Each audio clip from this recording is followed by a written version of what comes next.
Time now to take a look at some headlines that have caught our eye today.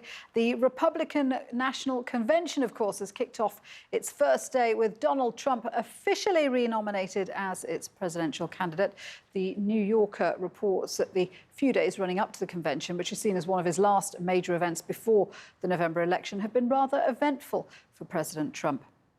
The Milwaukee Journal-Sentinel reports that a black man was shot on Sunday evening by a police officer, sparking protests in Wisconsin. Shocking video footage has emerged, appearing to show the officer firing several close-range shots into the victim's back. A Human Rights Watch report published today highlights the systemic abuse of migrant worker rights in Qatar during the run-up to the 2022 FIFA World Cup. Euronews is describing how many employers are withholding, delaying or arbitrarily deducting their workers' wages. And finally, the Japanese daily newspaper Mainichi reports that due to an increase in online shopping and contactless payments, more and more credit cards are being issued. And as a result, Japanese banks are apparently running out of credit card numbers.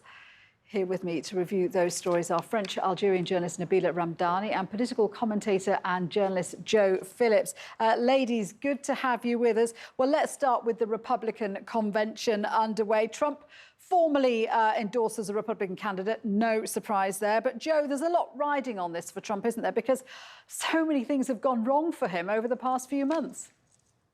Yeah, absolutely. I mean, if you wanted a week to set you up for your Republican convention and accepting the nomination to be the Republican candidate, you wouldn't want a week like he's had this week. I mean, he's had his older sister, Marianne Trump Berry, who was secretly recorded by her niece, calling him a liar, saying he has no principles, saying that he's cruel, talked about his phoniness and said you can't trust him.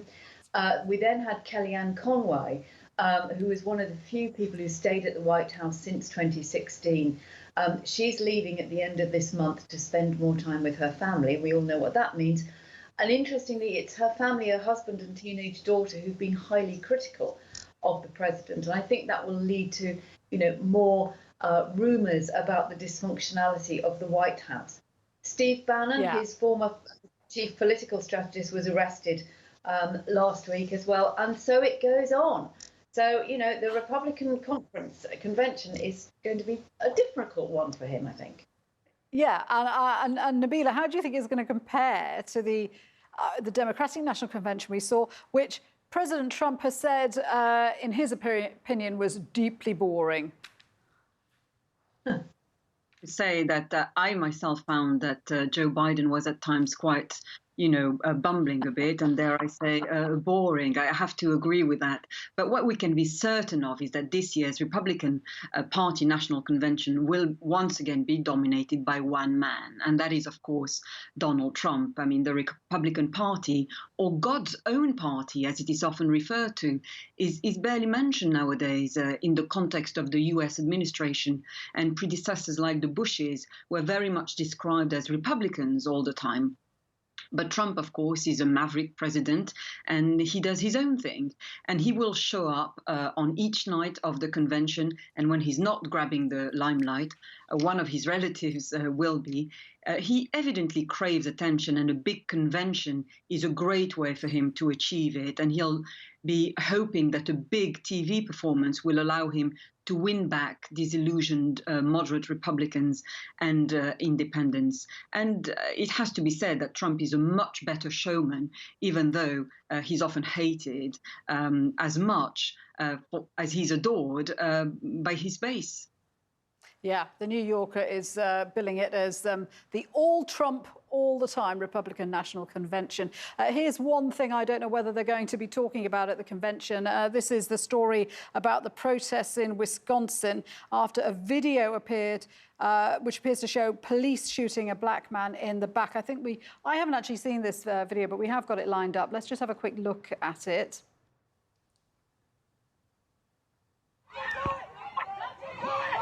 Here we go. So this is Jacob Blake, who was shot as he was trying to get into his car. And according to the Attorney General, according to the lawyers there, his 3 sons were in the car and saw him being shot. Nabila, this is a shocking video, and this has sparked protests across Wisconsin. Yes, absolutely. And I think racial injustice will feature prominently in the lead up to the US elections, no doubt about it. The George Floyd video was a shocking one that quite rightly galvanized millions of people across the world into anti-racism. The images were horrific, and I must say that the shooting of Jacob Blake is every bit as terrifying. And you can never tell exactly what happened from a video, but this poor man seems to have been approached from behind and shot multiple times by police officers. Chillingly, Mr. Blake's 3 young sons were in the back of his car, so they would have seen everything. And, you know, one can just imagine the trauma they might have experienced. But perhaps the most amazing aspect was that Mr. Blake was still alive when he was rushed to hospital, despite several shots being... So he's actually, we're waiting to see if he recovers. But Joe, we seem to see the same pattern over and over again. Something happens, there is someone who's shot by police in America, video emerges, or pictures which shock the nation, and then we see protests. Why does it keep happening like this? Well, who knows? I mean, there is obviously, you know, we know that in America they're very trigger happy. But as Nabila just said, I mean, from what we can see on the video, it just looks as though Jacob Blake was shot in the back. Apparently he was unarmed. I mean, it's interesting, just to go back to the previous story, Julie, about, you know, Trump and Twitter and reactions. I mean, Donald Trump's son, Donald Trump Jr., described the protests in Wisconsin as anarchy and reposted a series of videos depicting burning buildings and cars, apparently filmed in Kenosha. While Joe Biden, the Democratic presidential nominee, released a statement calling for a full and transparent investigation. And says the officers must be held accountable. I mean, you know, we know that racial tension is running very, very high in America since George Floyd and before him. And it just seems to me that, you know, the police don't seem to have any control over when they draw their guns. And you would have thought that they would have all been put on absolute notice. You've got to tread carefully because we know what happens. Yeah, this is what astonishes me, that you know, we've learnt lessons, or hopefully learnt lessons, and yet it still keeps happening. Let's move on to, this is a story coming out of Qatar. Now, Qatar, of course, is holding the 2022 FIFA World Cup. A Human Rights Watch report has revealed abuse of migrant worker rights. Now, the migrant workers in Qatar, as someone who's lived there, I can tell you, are hugely important to the infrastructure of Qatar. I mean, they are responsible for building all these stadiums, which have got to be ready for 2022. Joe, what is this report saying is happening to migrant workers regarding wage abuse? Well, it basically talks about them being enforced labour conditions, that they're tied to their employees, and they have very, very few rights of their own. As you rightly say, I mean, there are millions, 2 million migrant workers in Qatar, making about 95% of the workforce. They come from India, Nepal, the Philippines, Bangladesh, Kenya and Uganda. They're building the stadium, but they also work, as you know, in hospitality. They're drivers, cleaners, bartenders, cooks, and so on and so forth. Part of the problem is that Qatar has a system of sponsorship, which is called kafala, which ties workers to their employees. And that gives them the legal residency to stay in the country. But it makes the employees incredibly dependent on the companies. But it includes things like the confiscation of workers' passports, debt for recruitment fees, and so on and so forth.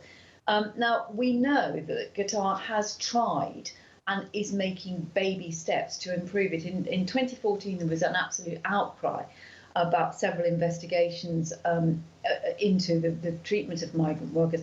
And in 2017, Qatar said it would abolish this sponsorship kafala system, but it hasn't done so yet. But it is, in the last 5 years, has brought in some main mechanisms to help workers to claim their money, deal with disputes and things, but Human Rights Watch say that is all being implemented far too slowly. Yeah, so I mean, I just want to add, obviously, that it's not all companies that do this. Certainly the company I work for was, very good about things like this. Of course, it is happening. We can't deny that. Nabila, there is an issue with vulnerable migrant workers, probably not just even in Qatar, but all over the world, who are being exploited and are afraid to speak up because they don't want to lose their jobs. Yes, absolutely. And I've spent a lot of time in Qatar, and I can sadly say that the issue of migrant workers has been a huge one for many years. But what has changed is that the FIFA World Cup of 2022 is coming up very quickly, and human rights groups are rightly trying to draw international attention to the problem. Now, the latest report has found that many employers are withholding or deducting their workers' wage, but this comes with a whole host of other problems as well, such as poor housing and other terrible conditions. The report says that time is running out for Qatar to make the necessary changes to its labour laws in time for the World Cup. But I don't think that is really the point. I think abuses like this should be an issue at any time, and not just because an upcoming sports tournament. Right, and just because they're having a scrutiny put on them by a massive event like the FIFA World Cup. Yeah, absolutely right. Let's move on to our final story. This is a bit of a funny one. This is Japan, which apparently has run out of credit card numbers. Ladies, how does this happen? I mean, we use our credit cards all the time.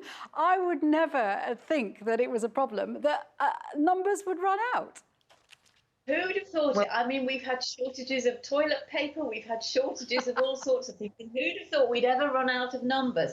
But apparently 283 million credit cards were issued in Japan. That was figures from March last year, and they have simply run out of numbers for the 16 digits, and it's going to cost an absolute fortune to try and amend it. Up until now, they've been using finished credit cards, but people are worried about security, and of course there's been a huge increase because we're all shopping online. Yeah, and this is the thing, isn't it? That governments are actively trying to encourage more cashless systems. Nabila, can you ever see something like that happening in other countries? Well, I think, it doesn't surprise me at all, actually, because, given how much plastic is being used because of the coronavirus pandemic, hardly anybody is using cash now. And you do imagine that the card system must be under terrific strain. And in this case, more and more credit cards are being used while people are staying at home effectively, and companies are running out of digit combinations for card numbers. I think that in general terms, this is drawing attention to a perceived crisis in the international finance industry, and new technology is very much needed. And I'm sure that alternative currencies such as Bitcoin and which are underpinned by blockchain technology, for example, will relish this kind of chaos as they introduce new systems for purchasing in general. Yeah, I suppose at some point in the future, the idea of credit cards is going to be very old-fashioned, and you'd think that maybe at some point it'll all just be working off, I don't know, a thumbprint or something like that, or maybe a saliva sample. I was just about to say, surely they can do it with something like that, or even, if we're all on Zoom, do it on iris recognition or something like that. Or maybe we just have to invent new numbers. There's a challenge when the children go back to school. Why can't they just stick a couple of extra numbers on the end of the cards?